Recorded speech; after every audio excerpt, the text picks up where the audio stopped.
You don't realize your children have forgotten you until even your birthday feels like a regular Tuesday.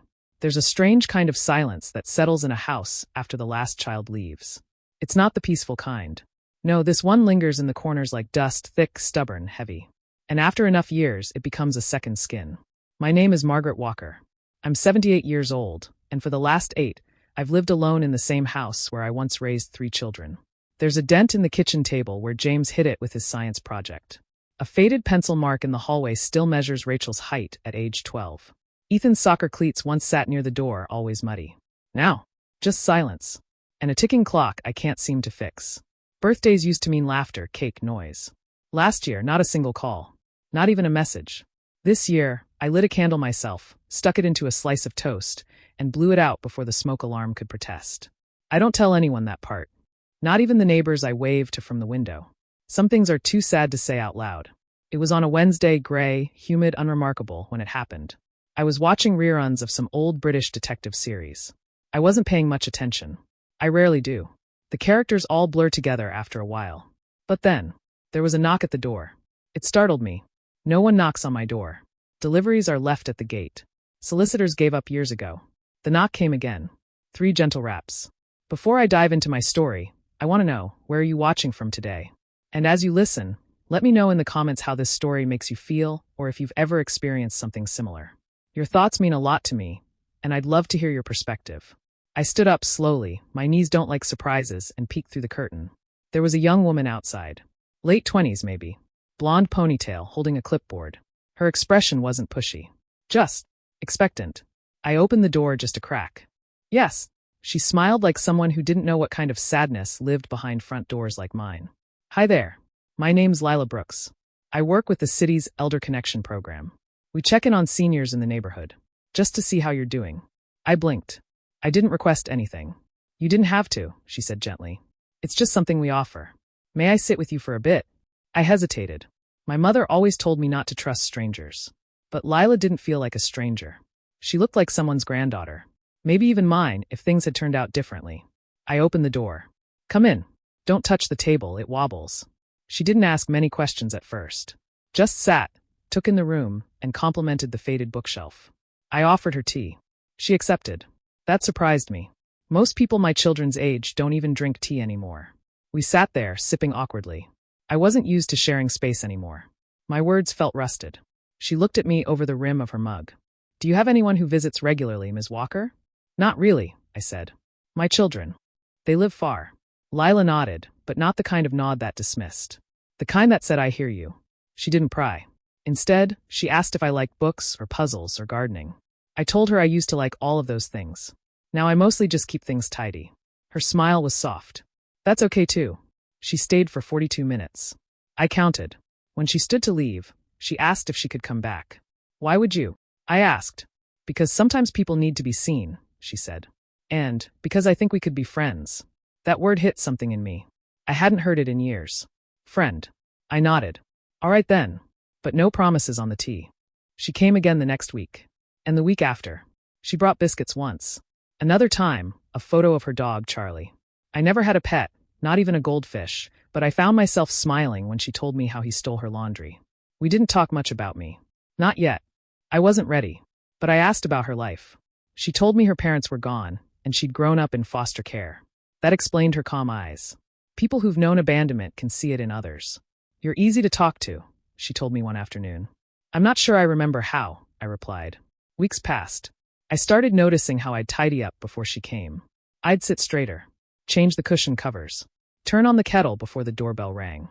One morning, she asked if I'd ever told my story to anyone. What story? I asked.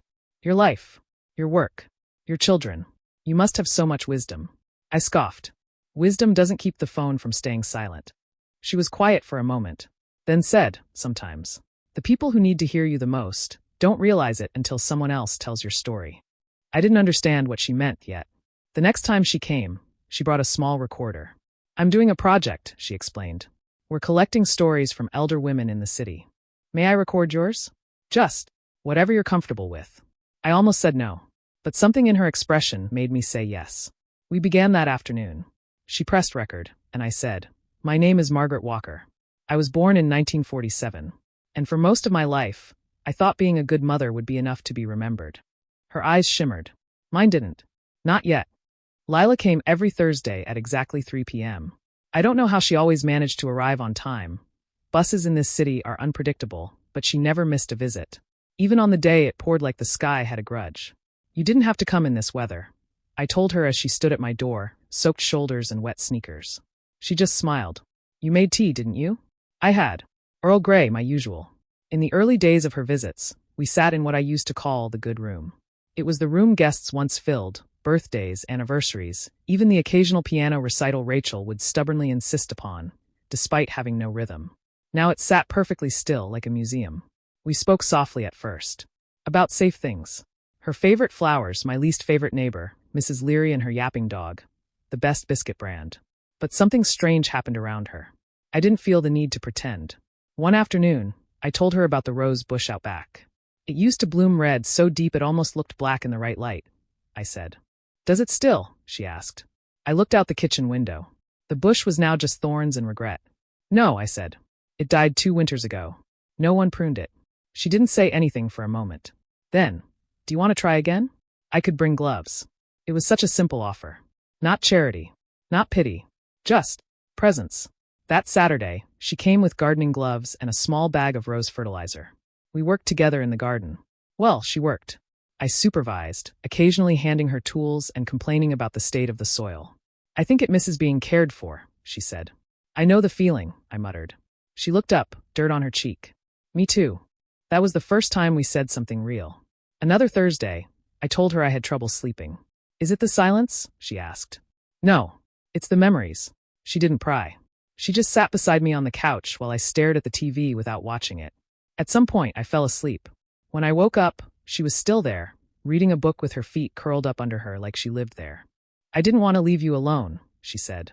I had to excuse myself to the bathroom, just so she wouldn't see me wipe my eyes. She started recording little pieces of my story each week.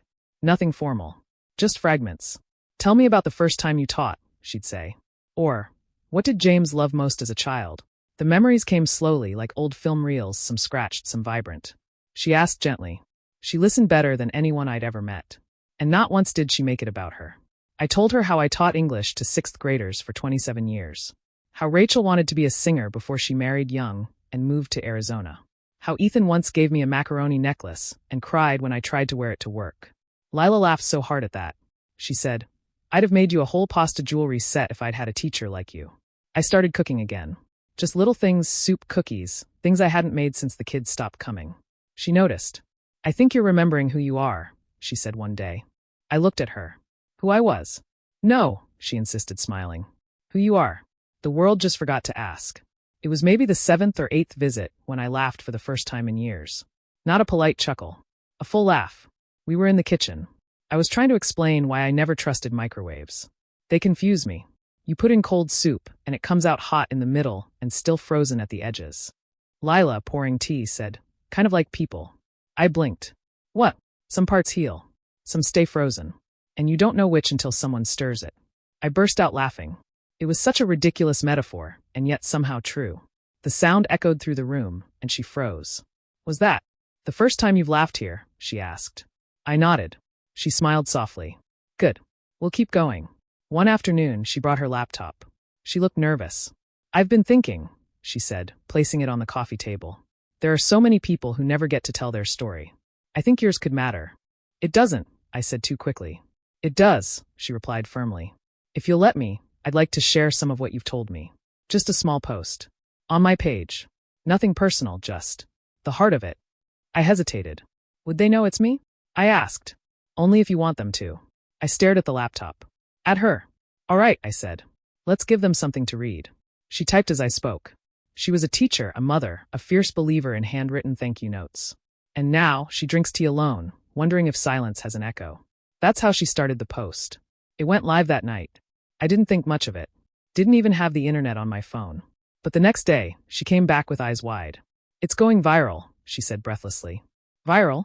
Like the flu? She laughed. No, online. It's been shared over 100,000 times. People were leaving comments. Hundreds. Then thousands. Strangers saying things like, she sounds like my grandmother.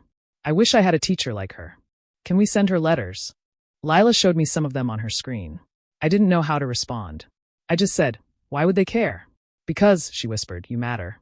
And no one ever stopped to say so. The next week, someone left flowers at my gate. The week after, a letter. Then a card. Then a painting of a rose bush with the caption, still growing. I didn't know what to do with the attention. It overwhelmed me. But Lila never left my side. You okay? She'd ask gently. And I'd answer, not yet. But I think I'm starting to be. One morning, as I was folding laundry, the phone rang. It hadn't rung in months. I picked it up. Mom. I froze. Rachel? I said. A breath. A pause. I saw your story. Online. Is that really you? I sat down. Yes. I didn't know. I mean, I knew you were still there, but... Her voice cracked. I didn't know how much I missed you. Another silence.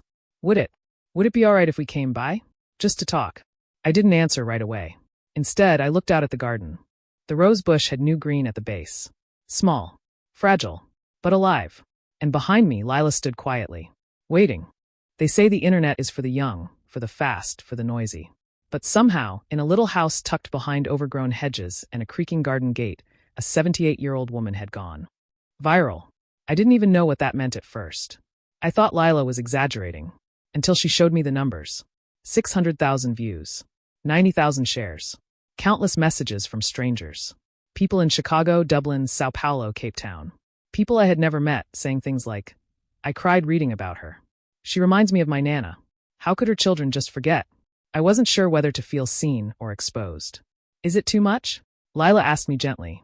We were sitting in the kitchen again. The sunlight came through the curtains, making patterns on the table. That same table that once held birthday cakes, school reports, the occasional burnt roast. I stared at the screen she held up. At my story, our story, circling the world. It's strange, I whispered. All these people. They don't even know me. They don't have to, she said. They recognize the ache. That's enough. Over the next few days, letters arrived daily. One was from a woman in Idaho who had also been abandoned by her children. Another was from a teenager who said reading about me made her call her grandmother for the first time in 2 years. One letter simply said, You made me think about what it means to be forgotten. Thank you for still speaking. That one I folded and kept inside a cookbook I hadn't touched in a decade. It wasn't just online. A local radio station called Lila. Then the city newspaper. Then a podcast. Everyone wanted to talk to the forgotten mother who made the world remember. I said no to most of them. Fame wasn't something I ever chased. I only wanted to be remembered by the 3 people I'd raised. Then one morning I got the second call. This time it was James. Mom. His voice was deeper, older, but still him. I hadn't heard it in 5 years. I saw the article. And the video. He paused. I didn't know what to say when I first saw it. I guess I'm still not sure. But I just wanted to hear your voice. And just like that, I heard my own heart break and stitch itself back together in the same second. The next day, Lila and I sat on the bench by the half-revived rose bush. I told her both James and Rachel had called. Ethan hadn't yet. She nodded thoughtfully. Do you want them to come?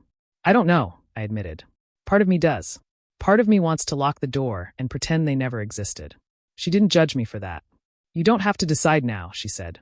But whatever you choose, know that it's okay to protect your peace. Peace.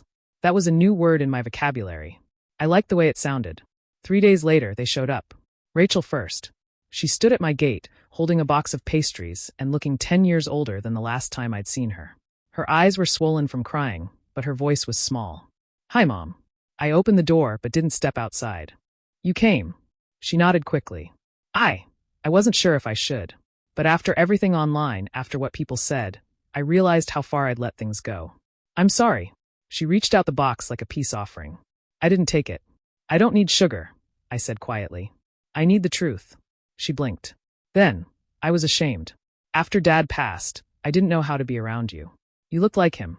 Everything felt broken. Tears welled up in her eyes. And then time passed. And I kept telling myself I'd call. And then I didn't. I let her inside. Barely. We sat in the good room, like strangers trying to feel our way back. Lila arrived 20 minutes later. She came by instinct now, like clockwork. She walked in and paused when she saw Rachel. Rachel looked up. You must be the girl from the posts. Lila offered a small smile. And you must be the daughter from the silence. I didn't scold her.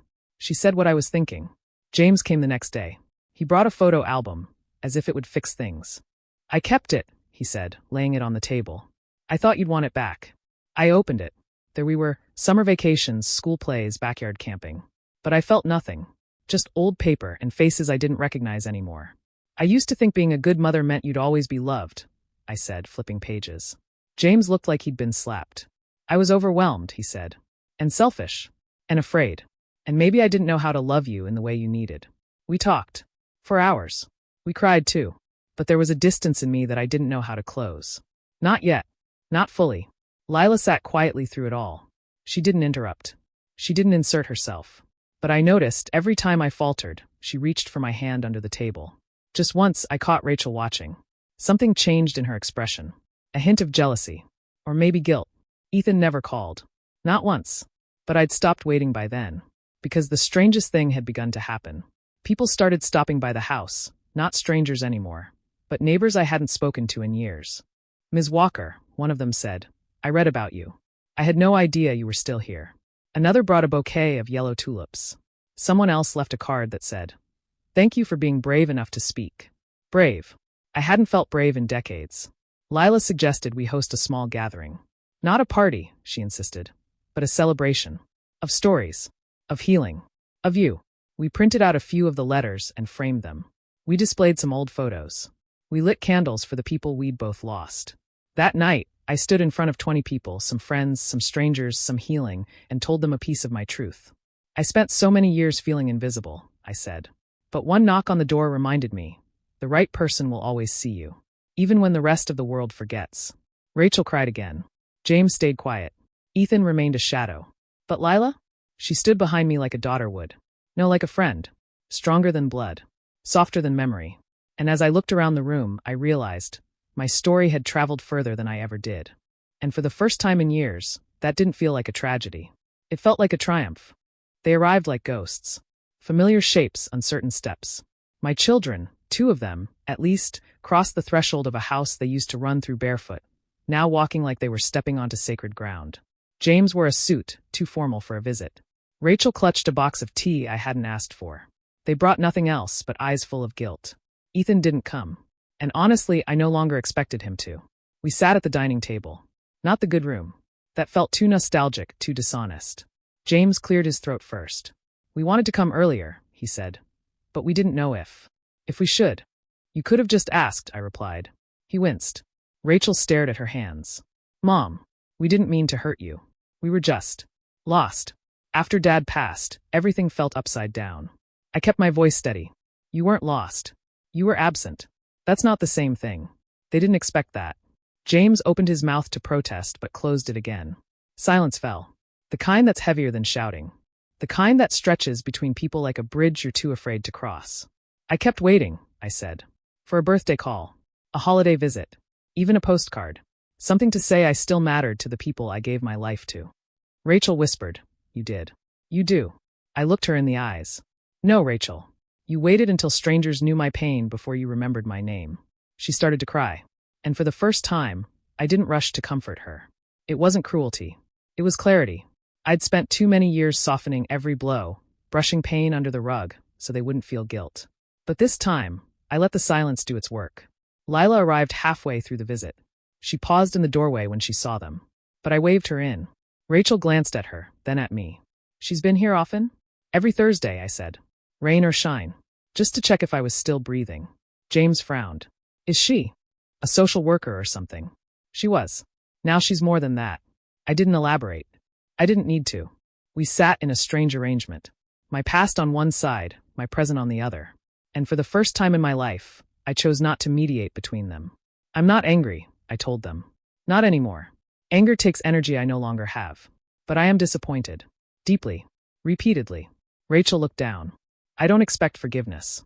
You shouldn't, I replied. She flinched. But you can earn something else, I added. Respect. If you still want it. James nodded slowly. We do. Lila offered to make tea. Rachel moved to help, but I stopped her. Let her, I said. Your guests. That stung. I saw it in their eyes. But it was the truth. They were guests now, in a house that once echoed with their laughter, now carried by the voice of someone who chose to be here without obligation. After tea, we sat in the garden. The rose bush was growing. Tiny buds. Fragile but undeniable. Life returning. It's beautiful, Rachel said. Lila brought it back, I replied. It was nearly dead. James gave a quiet nod. You've changed. I turned to him.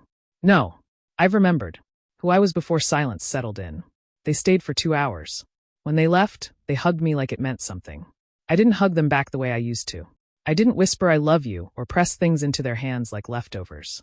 I just said, take care, because healing isn't performance. It's boundaries. That night, Lila and I sat in the kitchen. She poured wine into 2 mismatched glasses. To truth, she said. To showing up, I replied. We clinked. I asked her why she stayed all these months. She paused. Because I saw myself in you. I know what it's like to wait for people who never show. And I wanted to be someone who didn't make others wait. She looked down, then back at me. You saved me too, you know. I reached across the table, took her hand. No one ever told me that, I said. Not even my children. You didn't hear it because you were too busy giving, she whispered. 2 days later, Rachel called again. She wanted to bring her daughter to meet me. I agreed. Not because I owed her, but because that little girl didn't deserve to inherit the silence. And when they arrived, Lila was there, as always, arms full of flowers, smile wide, ready to open the door. And this time, I let her answer it. You'd be surprised how much can grow from one knock on the door. Flowers. Friendships. A sense of belonging you thought had died long ago. And sometimes miracles. I used to believe my story ended in silence. That I'd fade quietly like wallpaper in a room no one visited anymore. But instead, my final chapter became my loudest, fullest, most unexpected. All because a young woman with a clipboard dared to knock. Lila and I now spend our mornings at the big round table in the front room. The same one that used to gather dust and memories. Now it's covered with papers, letters, drawings, books, evidence of a life moving again. We started something together. It began small, like all real things do. We called it the listening room. It's not a building or an office. Not yet. It's a program. A movement, even. One that helps elderly people like me share their stories with someone who will truly hear them. We invite volunteers. We train young people how to listen with their hearts, not just their ears. Lila set up a website. I wrote the welcome letter. We have visitors every week. Some come just to listen. Some come because they need to be listened to. Both leave changed. We transformed my living room into a warm, safe space. There's always tea brewing. There are mismatched chairs and a donation shelf full of books. On the wall hangs a photo Lila printed. Me, holding a pen in one hand, a rose in the other. Under it, she framed the quote I once said to her in passing. Blood made me a mother, but kindness made me feel like one again. It gets me every time. Rachel visits once a week now. Sometimes with her daughter, sometimes alone. She's trying slowly, awkwardly, but honestly. James sends postcards from the cities he travels to. They always end with, hope your Thursdays are still golden. Ethan hasn't called, but the ache he left no longer owns me. I've made peace with the silence he chose. Because now my life is full of other voices. Just last week, a girl named Sophia came by. 17, quiet, her grandmother had passed last winter. She didn't speak much at first, just looked at the old photo albums on the shelf. Then she said, no one ever let me grieve. So I told her about the year I cried in silence. She told me about the way her grandmother made toast with cinnamon. We cried together. Then we made toast. She comes every Saturday now. There's a bench under the rose bush Lila and I planted. It blooms beautifully now, wild, proud, red as fire. That's where we host most of the interviews for the listening room. One of the local news stations even came and did a feature. They called me the grandmother of the forgotten. I laughed at that. Not forgotten anymore, I told the reporter. Every Thursday at 3 p.m. sharp, Lila still knocks, out of habit. I still answer. Out of love. She calls me Marmee now. A name from a novel she once loved. She said I remind her of the kind of mother she wished she'd had. I call her Bright Girl. Because that's what she is. A light that found me in the dark. We have plans, her and I. To take the listening room to more neighborhoods. To host tea circles for isolated elders. To publish a book of stories that would have been buried otherwise. And if I'm lucky, maybe I'll live long enough to see the day some other woman, sitting alone in her quiet kitchen, gets a knock on the door. Because here's what I've learned. Sometimes, the family you need isn't the one you gave life to. Sometimes, it's the one that walks into your silence and says, you still matter. My house isn't quiet anymore. There's always someone laughing. Someone sharing. Someone healing. And me? I'm not alone. Not anymore.